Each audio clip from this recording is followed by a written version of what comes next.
یہ ہے اجازی افیشل، یہاں آپ کو حمد و نعت اور تقاریر دیکھنے کو ملے گی۔ اکثر علماء کا تمام روایتوں کو مد نظر رکھتے ہوئے اکثر علماء کا فرمانا یہ ہے کہ یہ شب قدر یہ ایک سال کسی رات میں ہوتی ہے، دوسرے سال کسی رات میں ہوتی ہے، تیسرے سال کسی رات میں ہوتی ہے۔ ضروری نہیں کہ ہمیشہ 21 ہی میں ہو، ہمیشہ 27 ہی میں ہو، وغیرہ وغیرہ۔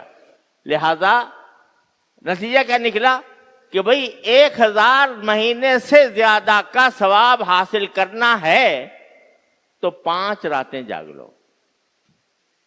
ایک رات نہیں، 5 راتیں، 21ویں رات، 23ویں رات، 25ویں رات، 27ویں رات اور 29ویں رات جاگ کے کیا کرو؟ جلسہ، دعوت، دیگے پکوانا،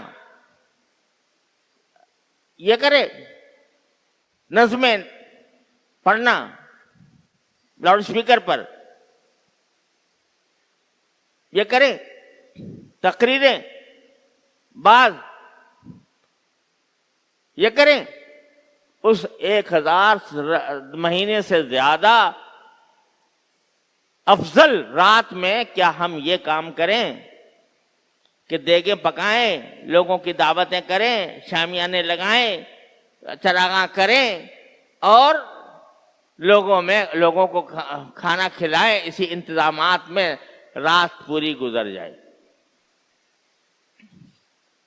اس کا کہیں کوئی ذکر فکر نہ قرآن میں، نہ حدیث میں، نہ صحابہ کرام کے عمل میں، نہ صلی اللہ علیہ وسلم کے عمل۔ یہ رات تو اس لیے ہے کہ تم بیٹھو اور تم ہو اور تمہارا اللہ ہو، اس کے ساتھ لو لگاؤ۔ کوئی تقریب نہیں، کوئی جلسہ نہیں، کوئی دعوت نہیں، اکیلے بیٹھے ہو اور اپنے اللہ سے لو لگائے ہوئے ہو۔ جتنی نفلیں پڑھ سکو 8 پڑھ لو، 10 پڑھ لو، 12 پڑھ لو۔ اگر توفیق ہو تو لمبی لمبی صورتیں، لمبے رکوع، لمبے سجدے۔ سجدہ بڑی عجیب غریب چیز ہے۔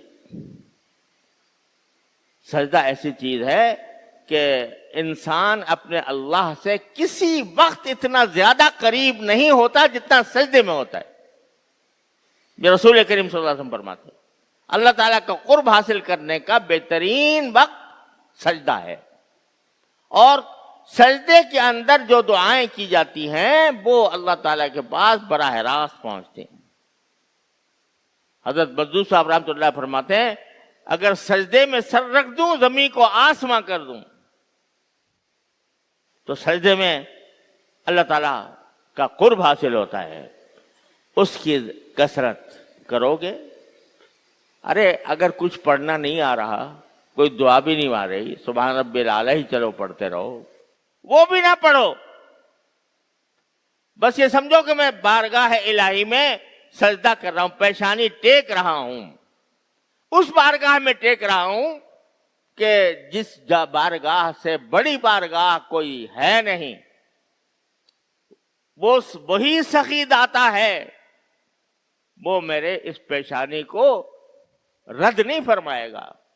اس امید کے ساتھ سجدے میں رہو، تم ہو اور تمہارا اللہ ہو۔ عبادت کرو، جتنی رکعتیں پڑھ سکیں اتنی رکعتیں پڑھ لیں، جتنی اگر نہیں پڑھ سکتے ویسے ہی تلاوت کر لیں قرآن کریم کی، اور پھر دعائیں مانگے۔ دعا بذات خود عبادت ہے۔ اپنی ساری حاجتیں، ساری ضروریات، دنیا کی اور دین کی، اللہ تعالی سے مانگو اس رات میں۔ یا اللہ میرے رزق میں فراخی عطا فرما دیجئے، یا اللہ مجھے ملازمت میں بے روزگار ہوں، روزگار عطا فرما دیجئے، یا اللہ میرے رزق میں وسعت عطا فرما دیجئے، یا اللہ مجھے صحت عطا فرما دیجئے، میرے گھر والوں کو صحت عطا فرما دیجئے۔ جتنی حاجتیں دنیا کی مانگ سکتے ہو مانگو۔